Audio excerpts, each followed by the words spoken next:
Bismillahirrahmanirrahim. Assalamualaikum warahmatullahi wabarakatuh. Alhamdulillahirabbil alamin wassalatu wassalamu ala rasulillahil karim nabiyinal amin sayyidina Muhammadin wa ala alihi washabbihi wa ummatihi ila yaumiddin wa ba'd.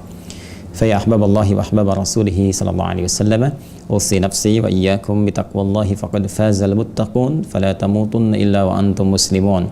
Faqala ta'ala ya ayyuhalladzina amanu taqullaha haqqa tuqatih wa la tamutunna illa wa antum muslimun. Saudara-saudariku, berjumpa kembali dalam kajian Kitab Shaum, mengambil referensi dari karya fenomenal Al-Imam Al-Bukhari, yaitu kitab Sahih Al-Bukhari. Hari ini kita telah sampai di hari yang keempat di bulan Ramadan. Kita bermohon pada Allah Subhanahu wa taala semoga hari ini kita dimuliakan oleh Allah Subhanahu wa taala, dan lebih dari itu kita bermohon pada Allah Subhanahu wa taala semoga seluruh amal ibadah yang telah kita tenun, kita tunaikan khususnya dari awal Ramadan sampai dengan detik ini berkenan diterima oleh Allah Subhanahu wa taala dengan penerimaan terbaik insyaallah. Baik, kita ingin coba lanjutkan bahasan kita di Kitab Shaum. Kali ini kita akan masuki hadis yang keempat. Ya, masih dalam pembahasan Kitab Shaum. Kemarin kita ambil bab wujub shaum Ramadan dan telah kita tuntaskan 3 hadis. Dan di hari yang keempat ini kita akan masuki bab yang baru. Ya, bab yang kedua yaitu bab fadli as-shaum. Bab tentang keutamaan puasa. Jadi ketika kita menunaikan puasa ini, apa yang kita dapatkan? Ya, motivasi yang terbaik yang disampaikan oleh Nabi Sallallahu Alaihi Wasallam sehingga menjadikan kita semakin bersemangat untuk menunaikan ibadah. Dan ini manhaj, ya, manhaj Rabbani dan manhaj Nabawi. Jadi Allah sendiri sudah menyampaikan kepada kita tawaran-tawaran kebaikan, keistimewaan, kemuliaan di balik ibadah yang kita tunaikan. Seperti kita ambil Quran surah ketiga Ali Imran misalnya di ayat 133 sampai 134. Ya, wasari'u ila maghfiratin min rabbikum wa jannatin 'arduhas samawati wal ardu u'iddat lil muttaqin. Bergegaslah Anda untuk senantiasa berintrospeksi diri, bermuhasabah. Tidak ada yang sempurna, jadi kita harus belajar memperbaiki hal-hal yang kurang di masa lalu untuk menjadikan pelajaran lebih baik di masa yang akan datang. Kemudian berharaplah kata Allah untuk mendapati tempat tinggal terbaik saat kembali kepada Allah di akhirat, karena disiapkan satu surga seluas langit dan bumi. Allah menyiapkan surga seluas langit dan bumi untuk orang-orang yang bertakwa. Nah, ini motivasi terbaik. Jadi Allah meminta kita menunaikan satu ibadah, pekerjaan, aktivitas, amal saleh yang nanti hasil yang didapatkan dari itu semua Allah balas dengan surga yang seluas langit dan bumi dengan segala keindahannya. Ustaz, apakah ini keluar dari jalur keikhlasan? Tidak. Karena ikhlas itu mengerjakan sesuatu semua karena Allah. Nah, ini Allah yang perintahkan. Jadi masih dalam term ikhlas di sini. Allah yang perintahkan, kamu beramal, nanti aku kasih surga. Ya, berharap dapat surga. Jadi ketika kita beramal, berharap untuk mendapat surga karena perintah Allah, maka ini pun masih masuk dalam kategori ikhlas, menunaikan sesuatu karena Allah. Dan karena Allah itu karena mengikuti perintah Allah Subhanahu wa taala. Ya, nanti ada tingkatan-tingkatan terkait dengan keikhlasan dalam ibadah. Ya, di antara tingkatan itu adalah menekuni satu ibadah karena perintah Allah untuk mendapatkan surga misalnya, dan tingkat tertingginya untuk mendapatkan ridha Allah.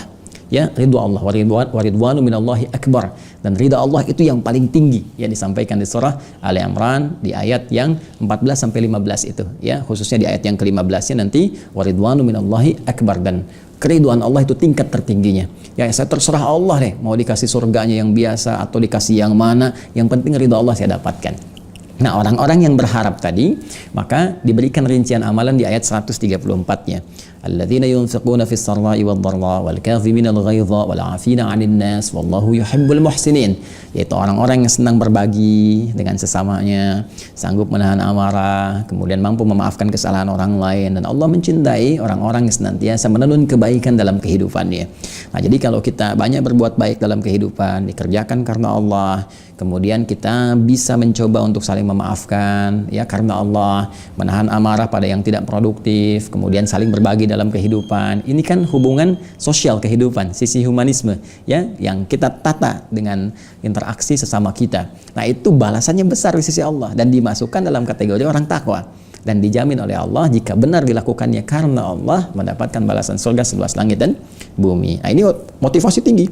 Jadi kalau kita hadirkan, wah saya mau berbagi ini, mau infak sekecil apapun karena Allah, dan Allah akan balas dengan surga yang melimpah. Motivasinya besar. Nah, itulah yang dibawa kemudian manhajnya diterapkan juga oleh Nabi Shallallahu Alaihi Wasallam, menginfokan kepada kita. Mudah bagi Nabi untuk memerintahkan saja.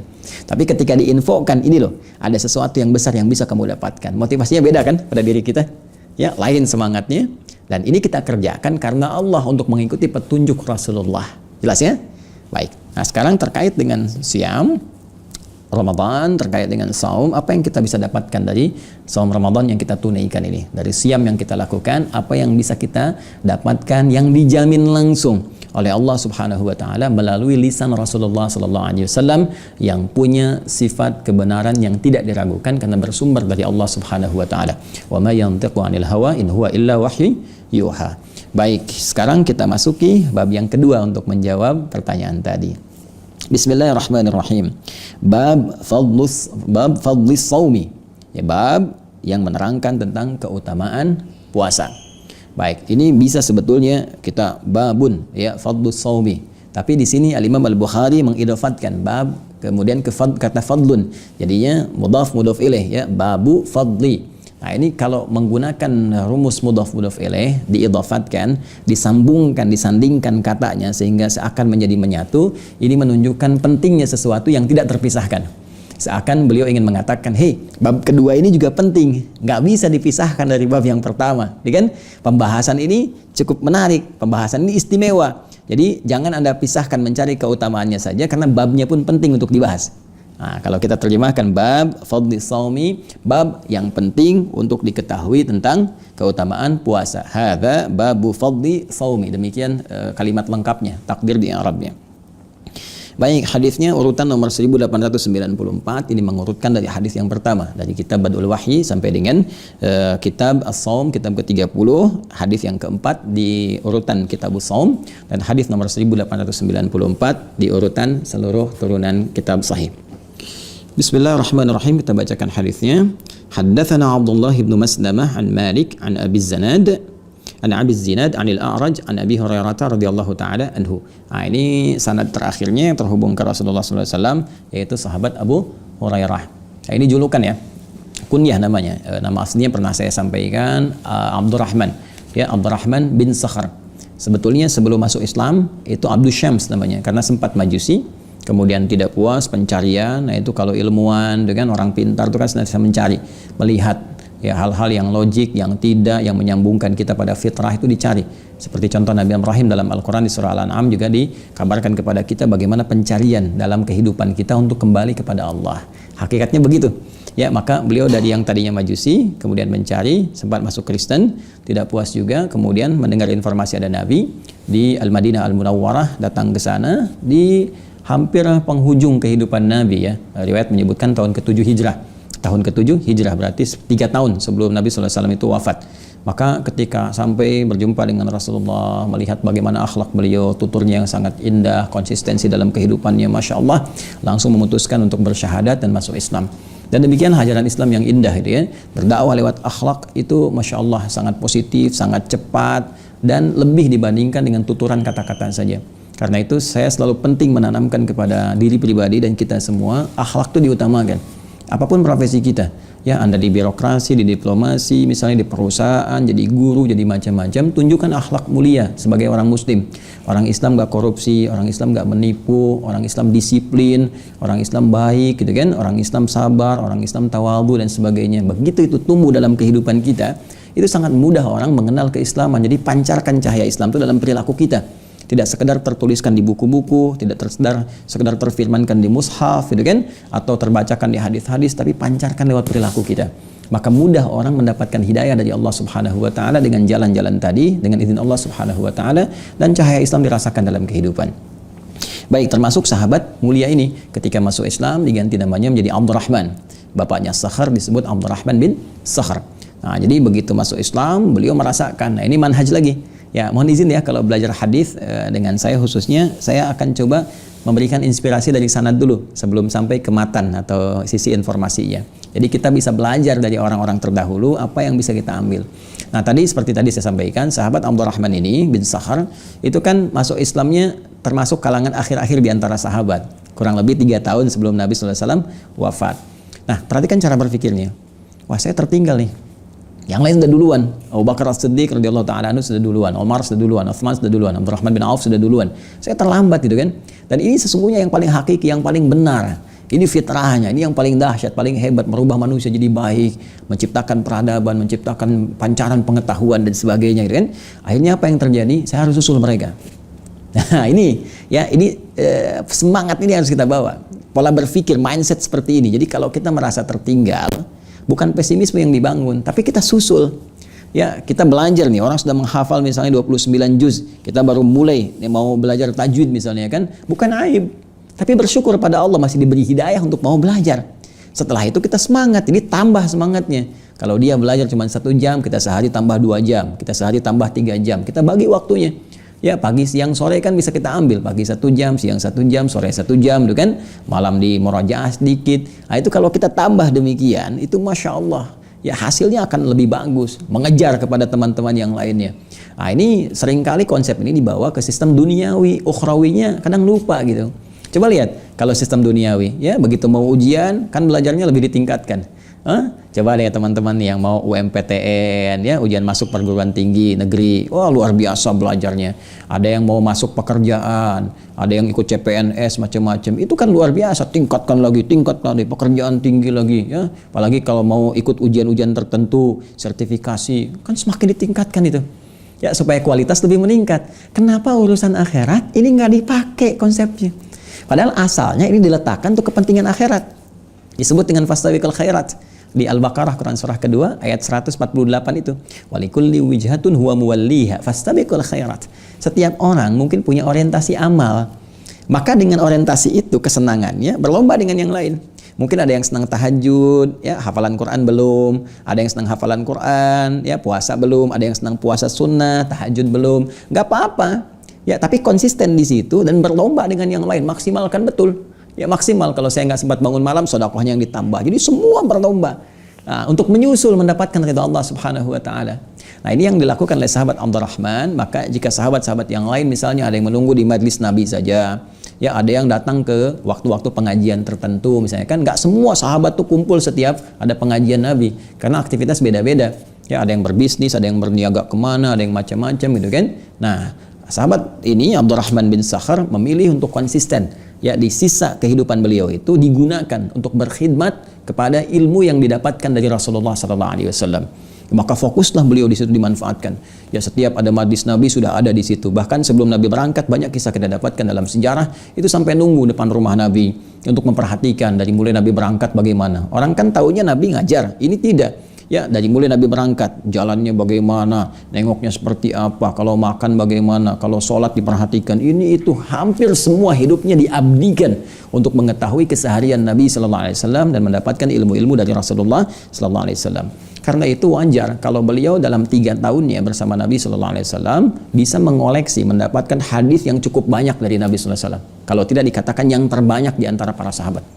Sekali lagi, yang terbanyak. Bahkan di antara sekian kesempatan itu Nabi melihat bagaimana kesungguhan beliau sampai Nabi mendoakan beliau khusus, kan? Dibentangkan, dari riwayat mengatakan dibentangkan bagian dari sorbannya atau imamahnya, kemudian didoakan oleh Nabi, dipakaikan kembali sehingga dengan itu sulit untuk lupa dari apapun yang telah beliau ingat.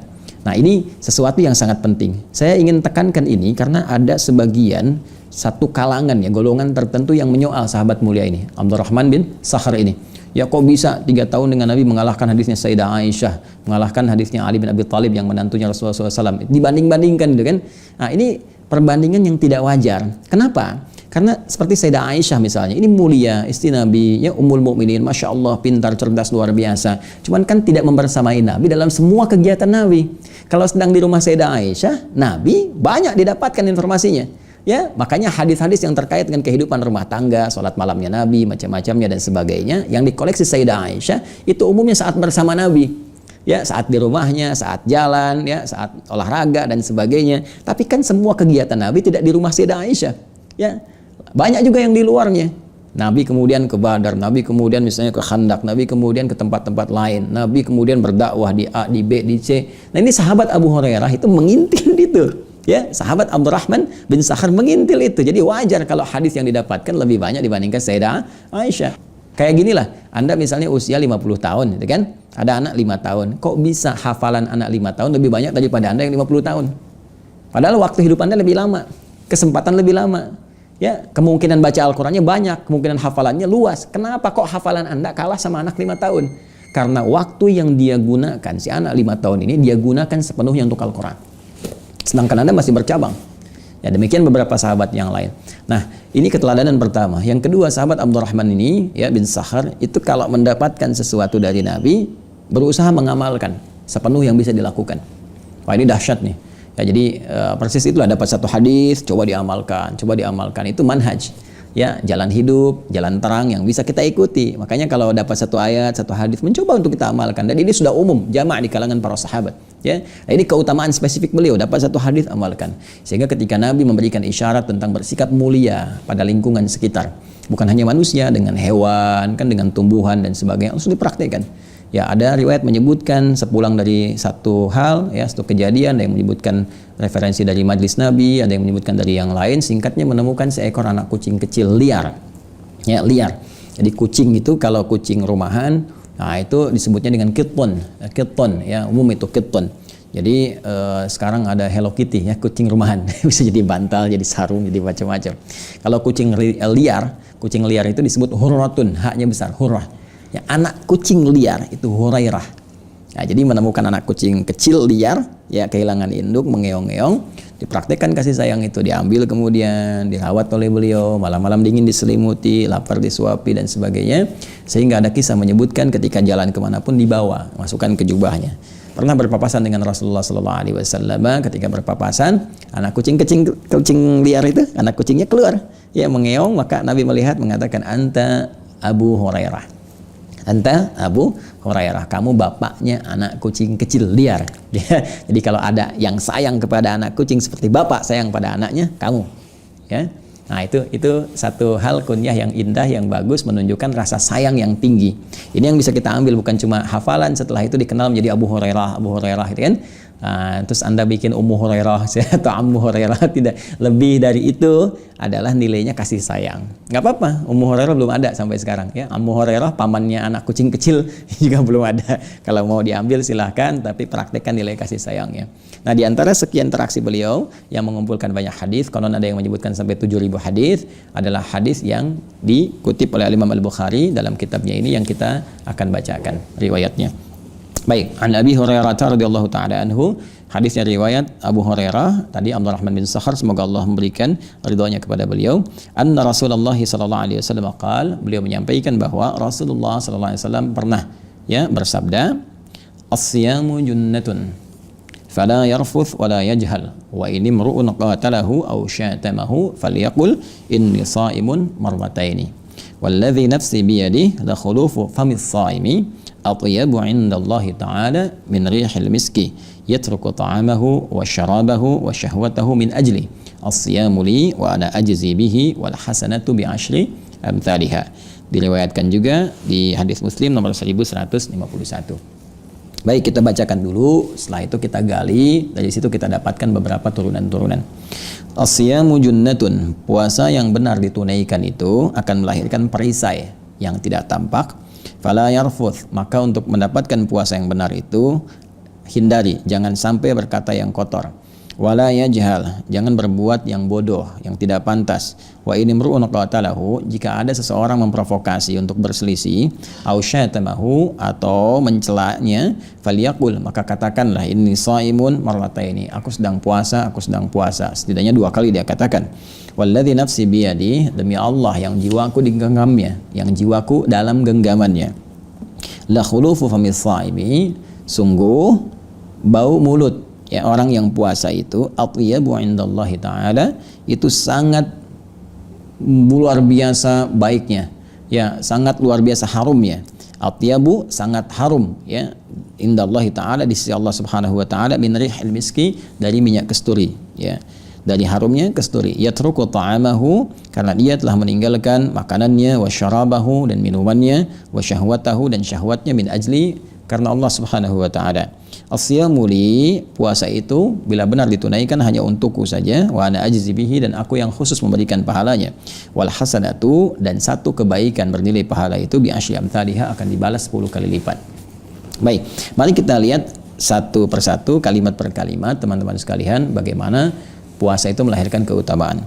Kalau Rasulullah SAW bersabda, perhatikan baik-baik, as-siyamu junnatun, puasa yang benar itu ditunaikannya akan melahirkan perisai. Nah, perhatikan baik-baik, Imam Al-Bukhari memberikan judulnya kan bab fadlis saum, ya kan? Bab keutamaan saum kan? Baik, ini saya katakan mencakup umum. Pernah ingat ya di awal saya sampaikan umum maknanya. Baik puasa yang teratur secara syariat ataupun yang pernah saya sampaikan di pertemuan lalu, ya puasa-puasa yang menahan walau tidak seluruhnya ditahan. Ya, misalnya makan yang pokok tapi masih makan yang ringan atau yang lain-lainnya, atau menahan untuk tidak bicara seperti dilakukan oleh Sayyidah Maryam alaihissalam dan sebagainya. Nah, kali ini mencakup umum, yang spesifik disebutkan Nabi diturunkan lagi. Apa turunannya? As-siyam. Disebutkan 9 kali dalam Al-Quran. Kalau sudah disebutkan kata as-siyam berarti spesifik. Ya, puasa yang punya hukum, punya aturan, punya ketentuan tertentu. Dimulai dari terbit fajar sampai terbenam matahari dengan syarat dan ketentuan tertentu. Nah, jadi kalau ingin mendapatkan keutamaan dari puasa Ramadan khususnya, maka Nabi memberikan rumus yang pertama, as-siyam. Puasanya harus ikut aturan. Ya, puasanya harus ikut aturan. Jadi kalau ingin mendapatkan keistimewaan dari puasa Ramadan kita, ikuti aturannya. Ya, ikuti aturannya. Ya, apa Nabi yang perintahkan kepada kita, apa yang diberikan ketentuannya kepada kita. Ketika melanggar ketentuan itu, maka jangan harap mendapatkan keistimewaan yang dimaksudkan. Karena Nabi pun nanti di lain kesempatan mengatakan, rubba sha'imin laisa lahu min siyamihi illal ju' wal 'atash. Ya, tidak sedikit ada sementara orang puasa nggak mendapatkan apapun dari keutamaan puasa kecuali lapar dan haus saja. Ya, cuma nahan lapar, nahan haus, nggak dapat apa-apa. Nah, apa di antara penyebabnya? Dia puasanya tidak mengikuti aturan. Junnatun, yang pertama didapatkan teman-teman sekalian dari puasa yang benar itu adalah junnah. Saya pernah sampaikan, ya, ada junnah, ada jinnah, ada jannah. Semua kata ini terambil dari akar yang sama, yaitu jim dan nun asalnya. Semua kata yang terambil dari kata jim dan nun, teman-teman sekalian, itu artinya sesuatu yang tersembunyi. Ya, sesuatu yang tidak nampak dalam pandangan kita. Jin misalnya disebut dengan jin karena tak nampak dalam pandangan kita, dia tersembunyi. Ya, lawannya ins, sesuatu yang nampak. Jadi kalau di Al-Quran dipasangkan jin dengan ins ini kurang lebih sebanyak 18 kali. Ya, ma'syaral jinni wal ins, wa ma khalaqtul jinna wal ins. Kenapa jin disebut dengan jin? Karena fitrahnya tersembunyi. Karena itu sering saya katakan kalau ada jin melakukan penampakan, itu jin itu sedang punya masalah. Ya kan? Dan yang lebih punya masalah adalah orang-orang yang cari penampakan jin. Ya, sebaliknya manusia itu tampak ins, tampak, terlihat, nyata. Jadi kalau ada manusia sedang sembunyi-sembunyi, ya, masuk rumah sembunyi-sembunyi, masuk kantor sembunyi-sembunyi, itu tandanya dia sedang, ya, bukan jadi jin, dia sedang punya masalah. Ya, itu gampang kok ngelihatnya. Kalau berpapasan dengan Anda tiba-tiba sembunyi-sembunyi, ya, itu sedang punya masalah dengan Anda, gitu kan? Baik. Kemudian teman-teman sekalian, janin misalnya. Janin kenapa disebut janin? Karena tak tampak, ya, dalam perut ibunda. Belum keluar. Nah, jannah, ya, jannah, surga. Kenapa disebut jannah? Karena sekarang belum tampak, masih gaib sifatnya. Nanti saat kembali kepada Allah, kita mendapat rahmat Allah, insya Allah kita bisa menatap, merasakan dan hidup di dalamnya. Ya, jinnatun, jamak dari kata jin. Ya, minal jinnati wan nas. Ya, ins dijamakkan jadi nas, jin dijamakkan jadi jinnah. Nah, junnatun, jannah, surga, jinnah, jamak dari jin, junnatun itu perisai. Kenapa disebut dengan perisai di sini? Ya, karena keadaan disebut dengan junnah perisainya karena dia nggak nampak.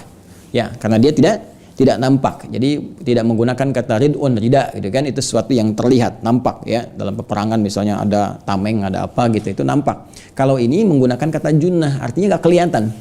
Tapi dia perisai. Perisai apa yang dimaksudkan? Perisai dari segala godaan-godaan setan untuk berbuat maksiat. Jadi kalau orang terbiasa menunaikan puasa dengan benar, dilatih dengan ibadah di dalamnya, dilatih sholat malam dia, dilatih dekat dengan Al-Quran, dilatih zikir, dilatih mendekat kepada Allah. Nah, itu semua latihan itu akan membentuk perisai imajiner yang tak tampak dalam diri dia, tapi bisa menjadi tameng dari perbuatan maksiat. Jadi ketika maksiat didorong oleh setan ke matanya, lihat nih misalnya, yang jelek itu bisa mental seketika. Bahkan belum diperlihatkan, sudah merasakan udah nggak enak nih, jauhi. Ya. Nah, diprovokasi misalnya kan kata-kata kotor atau jorok atau apa, dia sudah nggak suka. Ya, lihat tayangan aja nih, tayangan misalnya di TV yang nggak benar, misalnya kan, atau di internet atau macam-macam, dia sudah mau berpaling. Nah, itu perisai itu yang dimaksudkan. Jadi ada sensitivitas, ya, kepekaan yang tinggi dalam meninggalkan maksiat. Nah, itu junnah yang berperan itu, junnah. Nah, puasa itu mendorong seseorang mendapatkan itu. Jika dia benar menunaikannya sesuai aturan, hukum dan ketentuannya.